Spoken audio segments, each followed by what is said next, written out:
Two people save the exact same amount of money every month. Same job, same discipline, same $200.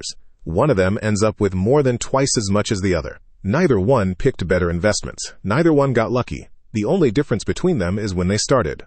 In the next few minutes, I am going to show you exactly how that happens. With real numbers, you can check yourself. Here is the punchline up front, so you know where we are going. The person who started at 25 put in $24,000 more over their lifetime, but they ended up with $280,000 more. That extra money did not come from their paycheck. It was not saved. It was grown. Understanding where it came from is one of the most useful things you can learn about money. Why does this matter to you? Because compound growth is the one part of personal finance where being early matters more than being smart. You cannot go back and start 10 years ago, but you can understand the mechanism well enough that you stop postponing it. Most people delay investing because they are waiting to earn more, waiting to feel ready, or waiting until they understand everything. By the end of this video, you will understand the part that actually matters. Let us start with what the words mean, because the term sounds more complicated than the idea. Imagine you put $1,000 somewhere that grows 7% a year. With simple interest, you earn 7% of your original $1,000 every year, forever, $70 a year. It never changes. That is the straight blue line. With compound interest, you earn 7% on everything you have, including the interest you already earned. So year 1, you earn $70. Year 2, you earn 7% on $1,070. Year 3, 7% on more than that again. Each year, the thing that is growing is bigger than the year before. That is the curved green line. Compound interest simply means your interest starts earning interest of its own. It is worth slowing down on the first few years, because this is where the intuition comes from. Start with $1,000. In year 1, you earn 7%, which is $70, and you finish with $1,070. In year 2, you earn 7% again, but now it is 7% of $1,070, so you earn $74.90. In year 3, you earn $80.14. The rate never changed. It is 7% every single year. But the dollar amount you earn keeps climbing, because the balance it is calculated on keeps climbing. By year 30, that same 7% is earning you nearly $500 a year from the same original $1,000. Nothing was added. The growth compounded on itself. Let us put numbers on it. $1,000, 7%, 30 years. With simple interest, you end up with $3,100. With compound interest, you end up with $7,612. Same starting amount, same rate, same 30 years. The compound version is worth nearly 2.5 times as much, and every extra dollar of that came from interest earning its own interest. Notice something important. The two lines look almost identical for the first few years. The gap only becomes dramatic later. That is the part people underestimate. So if that is the engine, what actually drives it? There are only 3 inputs that matter. The first lever is how much you contribute. That one is limited by your income and your expenses, and for most people there is a ceiling on it. The second lever is the rate of return. That one is mostly out of your hands. You cannot decide what the market does, and anyone who promises you a specific return is telling you something they cannot know. The third lever is time. And time is the strange one, because it is the most powerful of the 3, and it is the only one that is free. It does not require you to earn more or to pick better. It only requires you to begin. Let us go back to our 2 savers and watch that third lever do its work. Person A starts investing at age 25. Person B waits and starts at age 35. Both of them put in $200 a month. Both keep going until they are 65. Person A does this for 40 years and contributes $96,000 in total. Person B does it for 30 years and contributes $72,000. So person A puts in $24,000 more across their whole life. That is about $50 a month averaged out. It is a real difference, but it is not a dramatic one. Now the results.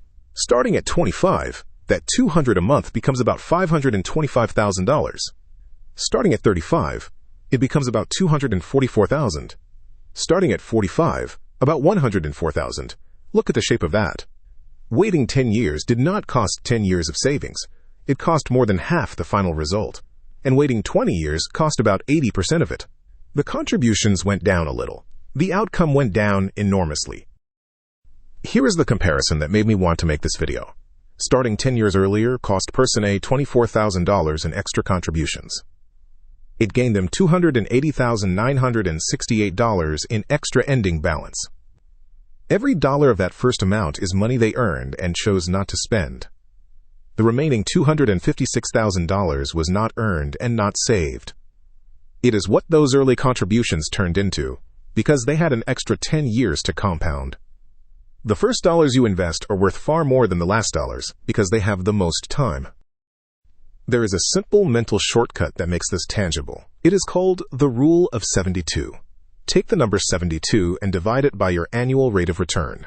The answer is roughly how many years it takes for your money to double. At 7%, 72 divided by 7 is about 10.3 years. So money doubles roughly every decade. Now think about what that means. A dollar invested at 25 has about 4 doublings before you turn 65. A dollar invested at 35 has 3. That one missing doubling at the end is the biggest one of all, because it is doubling the largest balance you will ever have. This is the single most counterintuitive number in the whole lesson. Take our 40-year investor putting in $200 a month. During their first 10 years, the balance grows by about $34,600. During their last 10 years, the balance grows by about $280,000. They contributed exactly the same amount in both decades, $24,000 in, each time. But the final decade produced roughly 8 times as much growth. That is why quitting early is so expensive, and why the first 10 years feel so slow and so discouraging. The flat part is not the system failing. The flat part is the price of admission for the steep part. Knowing how it works is only half of it. Here is where people lose the benefit in practice. The first mistake is waiting until you earn more. It feels responsible, but it spends the one resource you cannot buy back. Starting with a small amount now beats starting with a large amount later, and we have just seen by how much. The second mistake is cashing out early. Every time you pull the balance out and start again, you restart the curve at the flat part. The third mistake is chasing bigger returns, usually by taking risks you do not fully understand. Rate is the lever you control the least, and reaching for it is how people lose the principle that was supposed to be compounding. The fourth mistake is the quiet one, and it deserves its own chapter. Compounding is neutral. It works just as hard against you as it works for you. Suppose everything is identical, $200 a month, 40 years, 7%. Except one of them pays a 1% annual fee, so they actually earn 6%. 1% sounds like a rounding error. Here is what it does. The 7% version ends at about $525,000. The 6% version ends at about $398,000. That single percentage point costs $126,665. Put another way, a 1% fee quietly took 24% of the final result, not 1% of it, 24%. That is compounding working in reverse, and it is why the expense ratio on a fund is worth reading before you choose it. This is not a reason to panic about every fee. It is a reason to know what you are paying, because a number that looks small on a statement does not stay small over 40 years. Before we finish, 2 things that most videos on this topic leave out. The first is that 7% is an assumption, not a promise. It is a figure often used for the long-run average of a broad stock market, but real returns arrive unevenly. Some years are strongly positive, some are sharply negative, and the average only shows up over long periods. Anyone who guarantees you a number is telling you something they cannot possibly know. The second is inflation. $525,000 in 40 years does not buy what $525,000 buys today. At 3% inflation, it has roughly the purchasing power of $160,900 in today money. That is still a very good outcome from $200 a month, and it is still far better than not starting. But you should see the real number, not just the big one. Honest arithmetic is more useful to you than an exciting headline. Let us bring it together. 1. Compound interest just means your interest earns interest. That is the entire mechanism. 2. Of the 3 levers, time is the strongest, and it is the only one that is free. 3. The dollars you invest earliest are worth the most, because they get the most doublings. 4. Fees compound against you at exactly the same speed, so a small percentage is not a small number. Notice that none of these require you to be clever or lucky or to predict anything. So what can you actually do with this? First, work out an amount you can genuinely sustain every month, and be honest about it.